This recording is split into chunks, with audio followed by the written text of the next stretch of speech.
I hope everybody's having a great day, morning, evening, nighttime.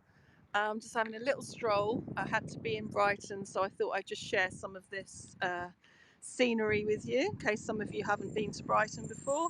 This is on the south coast of England. This is called Hove Lawns because we're sort of technically in Hove at the moment. Brighton and Hove adjoin each other, but Brighton is the city, Hove is not. So these are called Hove Lawns, and a lot of people play sports on these. We are right by the seaside, of course, as you can see. Hey, Retta! Good afternoon. How are you doing? Yay! Great to see you. So I'm in Brighton with Henry. Well, he just happened to come along. That is facing the Hove direction here. It's called Hove, actually. That's not the technical name, it's just a bit of a running joke. So these beautiful Regency buildings are famous. This is Brunswick Square here. I hope you're well, Reda. So Brunswick Square is very illustrious. That was the first development here to be built in the 1800s. There was nothing else but fields and greenery, and gradually more buildings obviously came in. They are grade 1 listed buildings, as you can see. They would have just been individual houses. They would have had servants and everything. Hi there, thank you for joining from Bonn. So it's a beautiful day. I can't see the comments too well because it's so bright. What have you got to say, Henry? Um, we usually have a lot of sports activities on here, or people having picnics and so on. A little bit less at the moment. It's the school holidays now, so it might be a little busy, but obviously since all the lockdowns, etc., and I think people have different kind of time phases now. So that's the I-360, which I am going to take a ride up sometime. I have done it before on Periscope. You go up in a capsule. Well, it looks like a giant donut.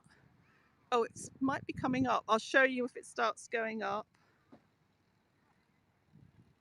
The famous Henry. Yeah, I'm just looking in my shadow at the moment. So hard to see.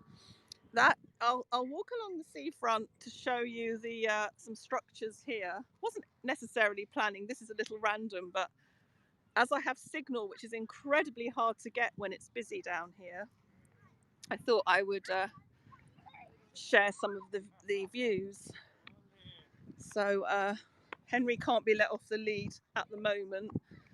There are some beaches that dogs are allowed to go onto. So it's usually one, if not two musicians, or three or four. Apologise if anyone comes on and I miss their comments. I'll try and keep checking. Should have. I'm trying to hold this and doing my arm in. There's a lot of people on the beach. It's not really hot. It's about 22, but it's pleasant considering we had the storm last week. So you can see the pebbles again are on Brighton Beach too. That over there is the West Pier of Brighton, very famous, iconic structure that burnt down. I think 3 fires it had on it. It's just a skeleton, but we love it, and photographers love it too. They come from all over to photograph it. It's the most photographed iconic structure in the United Kingdom, and it also has a lot of starlings that hang out there. Sorry, I've got to pull Henry in. Henry, I didn't say you could go on the pebbles. Henry, sorry. Come here. Not allowed, Henry. Come in. Right. Henry had a mind of his own there. So the pier, and that was a Victorian pier, very much like the one behind it.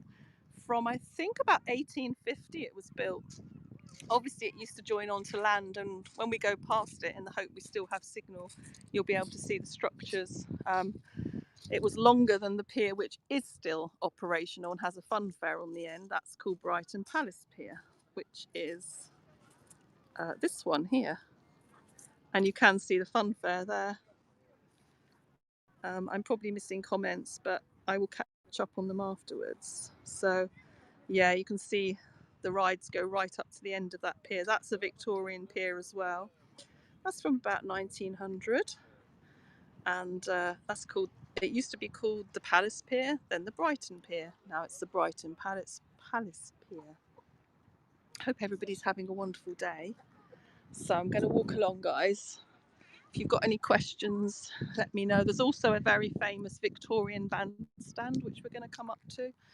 That's called the Birdcage, the design of it. A lot of people propose there, or they have their wedding photos there, or in fact you see salsa dances up there too. Gosh, I can't believe, great signal, Henry. Henry's doing his own thing. There's a cafe here. I'm heading to a cafe, but not that one. We have another famous iconic structure as well in a minute, called the Peace Angel. It is the dividing line between Brighton and Hove, actually, and it is where technically Brighton starts. I'll zoom into it because I think it's also got a testing tent there for COVID, so I'm not going to be able to go right up to it, I don't think. Let me just check if there's any comments. Okay, we're doing good. That's fine. So these nice beach shelters here, which I think are Victorian as well. I'll just zoom into the Peace Angel in a minute.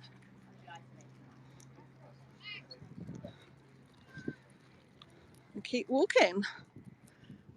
Okay, if anyone new's on, let me know where you're watching from. So we've just gone past the Hove Lawns here. Back in the day, the Victorians would be literally out in force. They loved walking or promenading, which is why it's called the promenade.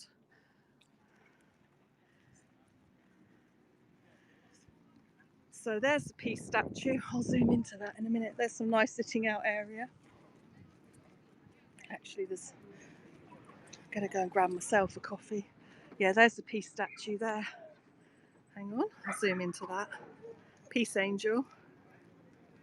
It's been there forever. It's really old. Can't quite see what I'm zooming to because it's so bright, but hopefully you can see it okay. I'll do a separate stream about that another time.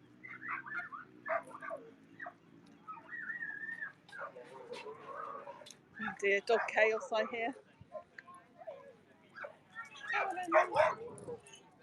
So the buildings are a little less attractive. A lot of these now will be hotels because basically Brighton just got spoilt. Developments were allowed that shouldn't have been. So, you know, the Hove side of it that I've just shown you is a lot more attractive. The planning regulations were a lot tighter. So the Brighton seafront is definitely not as architecturally beautiful as it would have been back in the day. So they're playing balls over here, or bowls, or petanque. There we go. Don't know if you can see that, guys. Come on, Henry, good boy. How's your weather over there, Reda? I'm not sure if you're still on. I'll just keep wandering along in Henry. I used to do a lot of streams from the end of there. It's like a part that juts out and people go fishing there or just sit there. We're coming along to the, oh, there's a musician.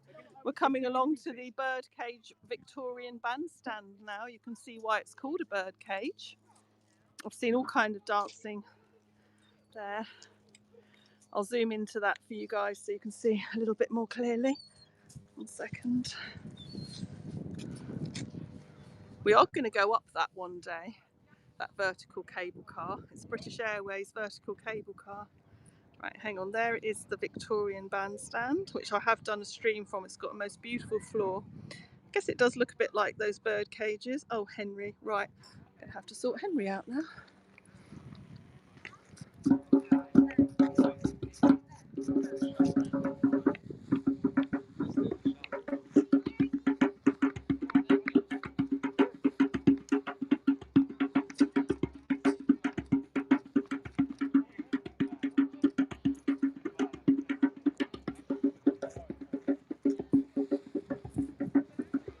Oh, it's going up.